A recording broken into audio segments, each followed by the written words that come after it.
In 1569, under Emperor Maximilian the Second, the Habsburg Dynasty acquired the former Maierhof as a hunting estate. Emperor Matthias discovered the beautiful fountain, and Emperor Joseph permitted the young architect Fischer von Erlach to design the new residential castle.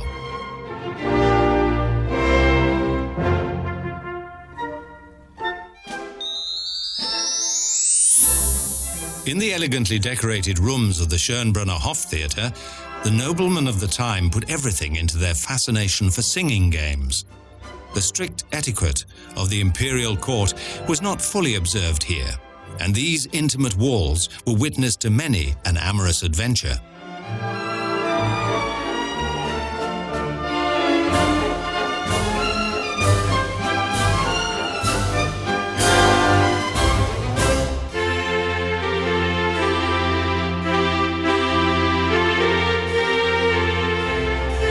Emperor Karl IV extended it, but it was Empress Maria Theresa who had the famous building completed in Rococo style as it is now, including a large ceremonial courtyard and monumental steps at the front of the garden. A chapel, theatre, stables, and housing for the magnificent royal wagons were also included.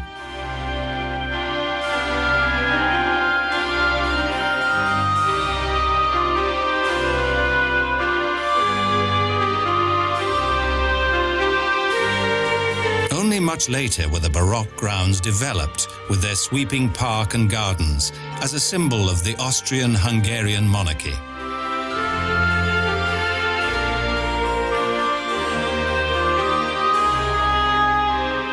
The imperial double eagle sits enthroned in reverence over the castle facade. Wherever it gazes, the presence of imperial resolve is felt.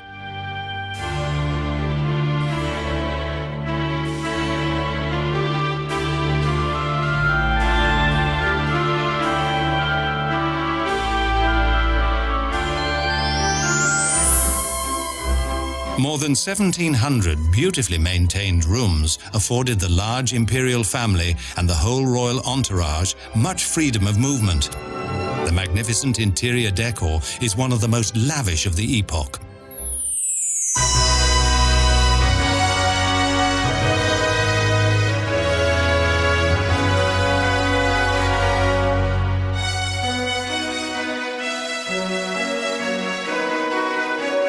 High-ranking guests with majestically resounding names were entertained in the castle, and many political decisions were made in these festive settings. Even Napoleon stayed twice within these walls, and here sealed the freedom of Europe with a treaty.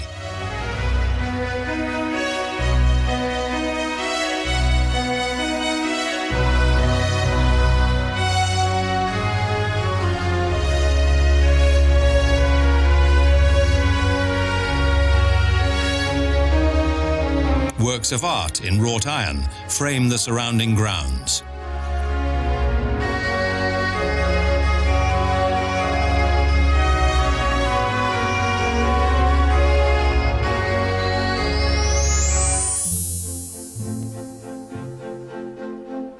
The complicated structure of the imperial throne corresponds to the artistically designed maze. In the Baroque era, the distant view was created to mirror the ideas that lay behind it.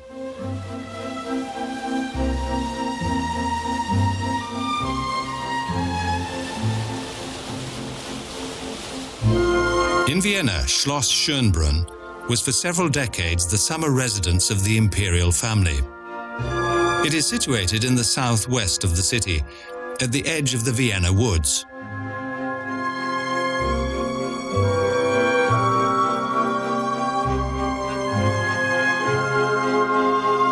Statues and figures from Greek mythology line the paths and grassy moles of the park grounds.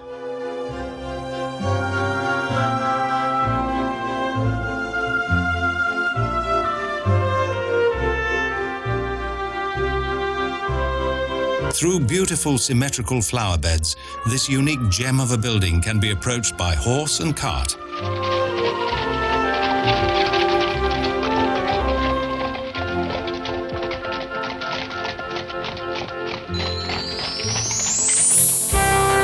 The Neptun-Fountain is a masterpiece of fountain design and was built by Johann Ferdinand Hetzenberg from bright white marble at the foot of the Schönbrunn mountain.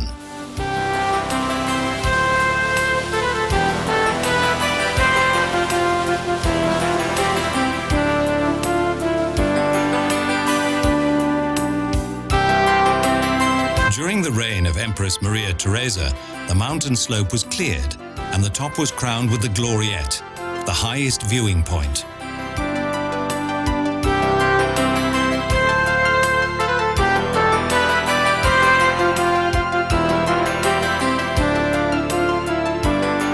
From the Gloriette, the full extent of the castle grounds are again visible.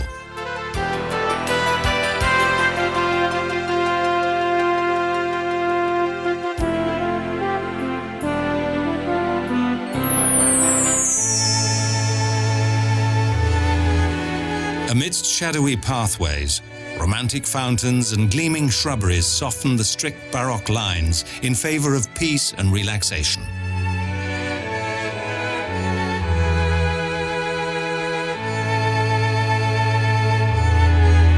In the rose garden, rare varieties blossom, the sweet melancholy of which is a reminder of the botanical hobby of the unhappy Empress Elizabeth.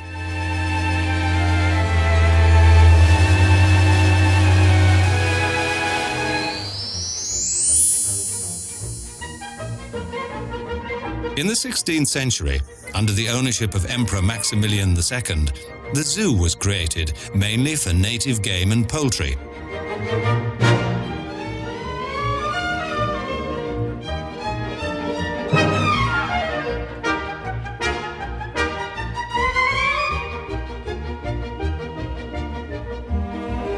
The Schönbrunn Zoo is the oldest remaining animal enclosure in the world, and as a result of several expeditions to many corners of the world, later developed with the introduction of exotic animals.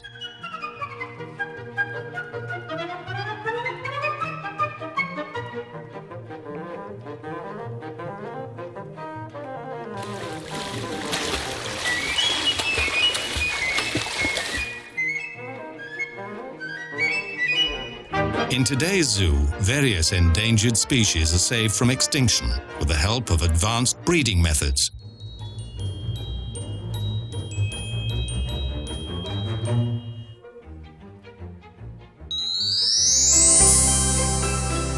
In the western part of the castle grounds, near the Hietzinger Church, looms the over-ostentatious Crystal Palace, which the Viennese jokingly named the Palm House.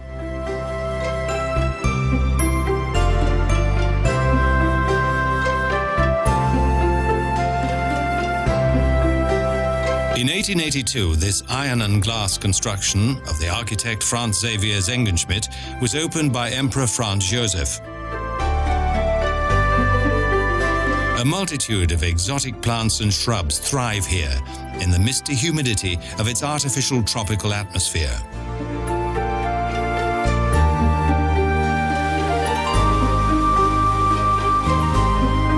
The Schloss Schönbrunn, emblem and symbol of lost imperial wealth.